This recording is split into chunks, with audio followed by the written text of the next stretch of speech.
Alright, hello humans. Welcome back to our sealed only journey. This time we are going to upgrade our main deck by opening up Duel Devastator. So, we're jumping right into it. I guess we kind of like skipped over the intro. Our deck is looking okay, but we need to boost it up with some of these cards really quickly just to make sure that we have the stuff that we need. So there are pretty much a lot of cards that we're going to use in here, and I'm just going to like really just go not so fast. I feel like most of the other pack openings that I've done have been okay, but I think what we need to do is just really make sure that like we know what we're looking for in here. We're looking for Saryuja, we're looking for Ash Blossom, we're going to add Royal Decree, we're going to add some of the extra deck monsters. So let's just like get those cards and then boost up our power, so that way not only our deck is going, not only making our deck more consistent, but just making it more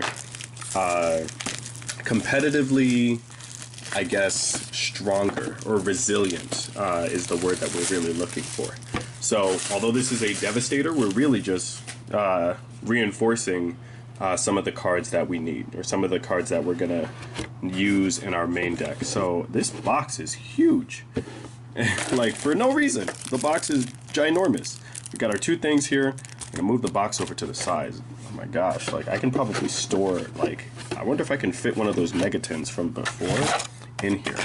It has like two dividers in there. Like, why would I need, can a Yu-Gi-Oh card fit in? Oh, that's why.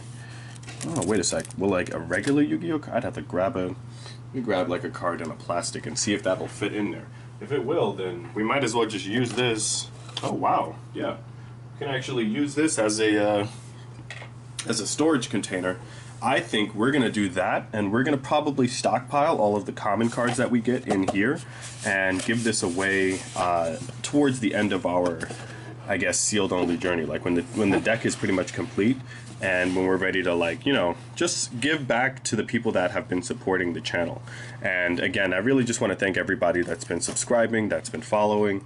Now that we are finally in the sealed only version of our journey, like, I'm so excited to actually continue making this deck and really finishing it out and kind of like finishing off my, I guess, my dueling experience. So not really dueling experience, but I would say competitive, really going full in on my competitive journey.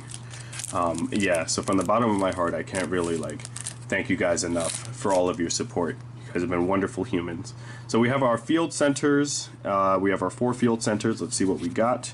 Yugi, not bad. Joey, okay. Pegasus, Kaiba boy, and Ghost Ogre. So we're probably going to be, I'll be honest, we're probably going to be using the Pegasus dual center out of everything, and then we'll add these two into the collection of cards. We'll keep the Ghost Ogre one, just because it's Ghost Ogre. And yeah, so those we'll put actually into the thing. Now we have Duel Devastator. Do they have, these things usually have like a pull tab, but it might be at the bottom. Oh my gosh, am I blind? Can I not find it? Oh, where's the pull tab? I don't know if they have it or not. Let's just go in with the X-Acto. The trusty X-Acto knife. Alright, so there are a few select cards that we are looking for. Interestingly enough, it starts with Ghost Ogre first. I thought that it started with Ash Blossom. I must be bugging out. Alright, so Ghost Ogre we're not using. Well, actually, I don't want to say that. Ghost Ogre we might be able to use. Ghost Reaper, Ash Blossom, Ghost Bell we'll put over there. Spooky Dogwood, Red Blossom we're not using. Catastor, nope. Bryanak, nope. Horus, no. Black Rose, yes. Clear Wing Fast Dragon, no. Stardust, no. Red Dragon, no. Trishula, no. Vermilion Dragon Mech, nope. Abyss Dweller, yes. Honor Arc, yes. Castel, yes. Tornado Dragon, yes. Underclock Taker, maybe. Lanforlinkus, maybe. Basic Generic Link. Decode Talker, we're not using that. Topologic, I don't know. How do we feel about Topologic? Maybe, I don't know, maybe. We'll put you in the middle. Saryuja, yes. DD Crow, not now. Effect Veiler, maybe. Gate Blocker, no. Denko Sekka, no. Inspector Board of Hell, no. I hate True Draco so much. Spell Canceller, nope. Artifact Lancia, nope. Vanity's Fiend, Vanity's Majesty's Fiend, no. Pankratops, maybe. Kaiju, maybe. Mind Control, maybe. Wave Motion, nope. Super Poly, nope. Book of Eclipse, hate zombies. Silent Graveyard, we are not going to use. Cosmic Cyclone, yes. Call by the Grave, we can put in. Different Dimension Ground, no. Typhoon, forbidden that, nope. Dimensional Barrier, Lost Wind, maybe. Heavy Storm Duster, maybe. That, of course. It can be only one. No. Wiretap, I actually don't know what Wiretap does. When a trap card is activated, negate the activation.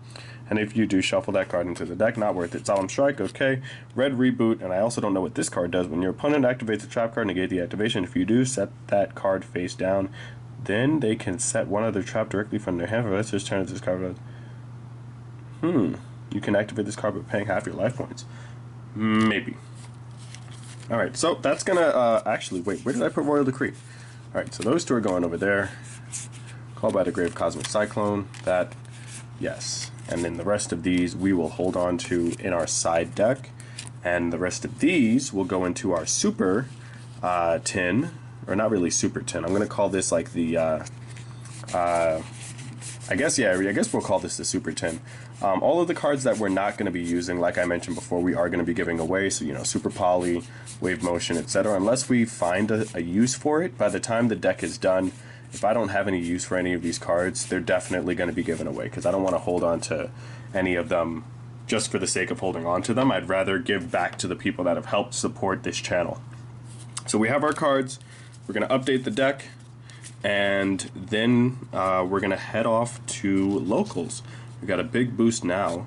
We just got to get that Raigeki, so I am going to have to buy another set of Gold Sark tins. But yeah, let's get on to the deck.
So in this first duel, we surprisingly / unsurprisingly got our very first duel against zombies, you know, the favorite deck that we've ever faced off against. But we actually kind of were able to hold out for a little bit. Started off with Sun Mo. But again, it's one of those things where because the deck is still in its infancy, there are still a lot of opportunities that I am falling short on, such as relying on cards like Head Judging and really just making or trying to have something where I don't get kind of like steamrolled. So Ballardrock kind of just runs me over. Not having enough Sun Mo's, not having enough Liu Xuans, etc. And really not having the continuous spell card, 3 visits, is one of the things that I think we have to make a change at if we're ever going to try to make it make this deck actually really viable. I think that that's one of the things that I've learned in the actual overall playthrough. So we are able to get a few things off. I do feel like we definitely made the right choice buying the special editions for the Fire Fist cards. Without Tenki, this deck would not even operate at a fraction of the speed that I need it to operate at. And thankfully, getting the cards from Duel Devastator really helped us out as well. As we're pulling out the Solemn Strikes. I had to side in Mind Control a little bit, so had a little bit of like a mixture of things in here. Didn't get to summon the Dawn Dragster, but the deck is looking a lot different now than how it looked before. And again, it's really just at this point where we're looking at it like there are things that we need that we that we definitely need to capitalize on. And it's going to be a lot harder, and I always mention this. I keep saying this before, but I really am feeling the drawback of taking the challenge of this by realizing that if not most of the cards that I need are all ultra rare. So pulling the Sunmos, pulling the Liu Xuans, and pulling the 3 Visits, which are 9 of the cards that I'm going to need. I'm going to need a playset of all 3 of them. I could possibly run 2 Liu Xuans, but until Eternity Code comes out with Zhang Yuan, it's like there's no way. There's honestly no way. And it's a little bit infuriating because it would be so much easier for me to just buy the cards outright, especially because this deck is very, very, very slept on. Similarly to Samorg, similarly to Ignisters, there's like maybe 1 or 2 cards that cost a lot of money, but in the overall like run of things, it's not seen as a competitively viable deck. So it's highly slept on. It makes me interested in how a deck like Dream Mirrors would work in that sense, or Tenyi for that matter. And it's really just interesting for me to see what I could possibly do and where I could possibly go against this type of style. So we're learning. I do want to just thank my opponent. He did allow me to use some of his deck boxes to prop up my camera, so that way we could get some of the actual good footage for you. And he was really super nice. I will say that, like, one of the good things about going to King's Games is that all of the people there are really, really chill. If you're ever there on a Thursday, you might see me around, usually for the free tournaments. So that's kind of going to be it for our first duel. There are going to be a few more updates coming up. I just wanted to let you guys know how this first duel went, and yeah, we'll catch back in with you, and I think that the next clip is probably going to be me following up.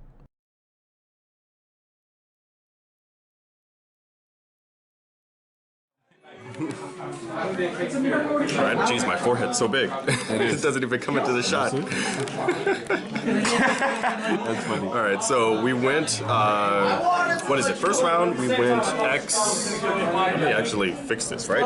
Jeez, is it recording? My hair is like so messed up. Anyway, first round, we went X1. So we lost the first round. We're going to try to see if we can get more from that. We can't top now, even though it is a free tournament. But we'll try to see what we can do in the next few duels. We were facing, the bane of our existence, zombies, but we actually pulled through in the second game, so we'll try to see what we can do for the other games. Stay tuned.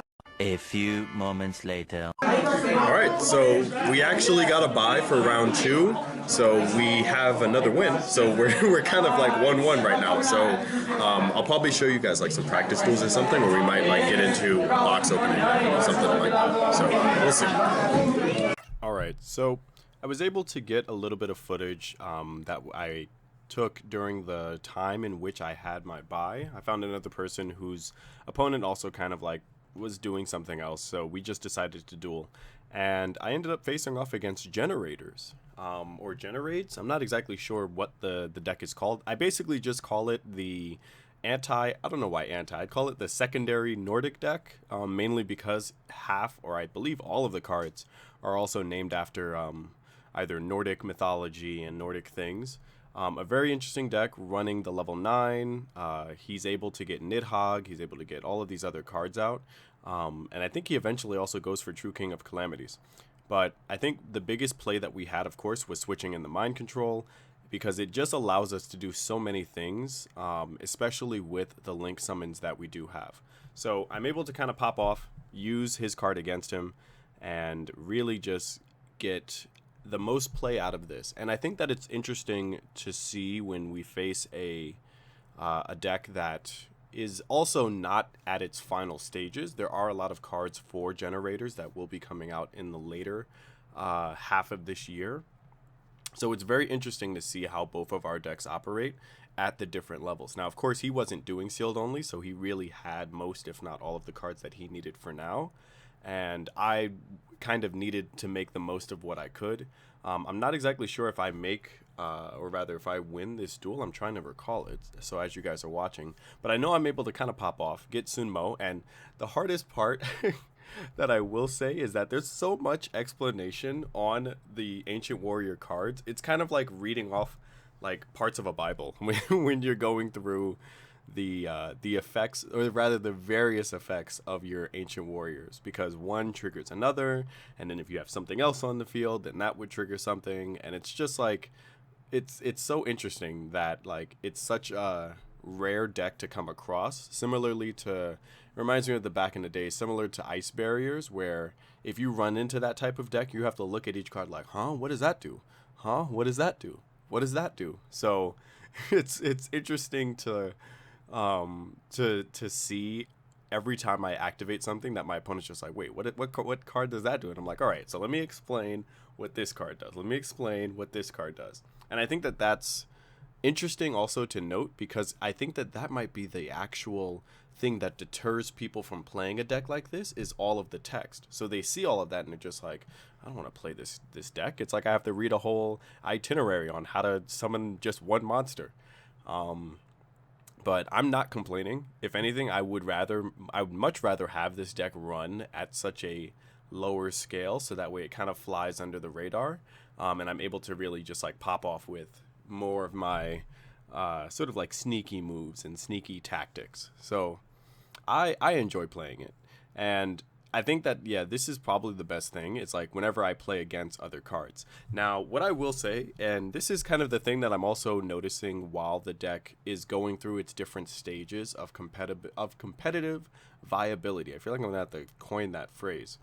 But head judging is such a good card. it's so good. Like, it's because it's so dependent on the opponent and them either flipping a coin and making sure that their effects activate.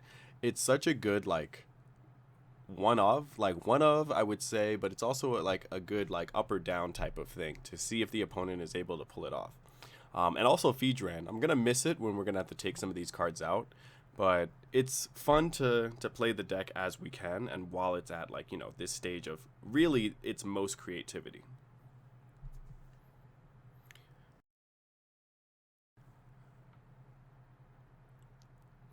Now, in this duel, I was actually able to get a win. So this was the third duel that I had. I played a total of 5 games, and I ended off with X2. So I went 2 losses, 1 win, 1 draw, and 1 bye.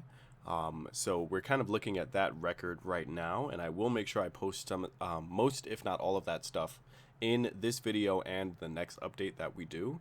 But I was facing off against Gren Maju, and I was happy to win this duel. And this is kind of, I guess, a spoiler, but you know, it's one of those things where you really just have to read off everything. I feel that the highest potential that this deck has is just the power to get 3 visits and Sunmo. And the minute that I get like those, like a playset of those 3 cards, Sunmo, Liu Xuan, and 3 visits, the deck is going to be so powerful. And it's really exciting because I'm anticipating it reaching that level, and I really honestly can't wait until like the deck reaches that height. Now, I'm also figuring out that the biggest weakness, again, so far of the deck is going first.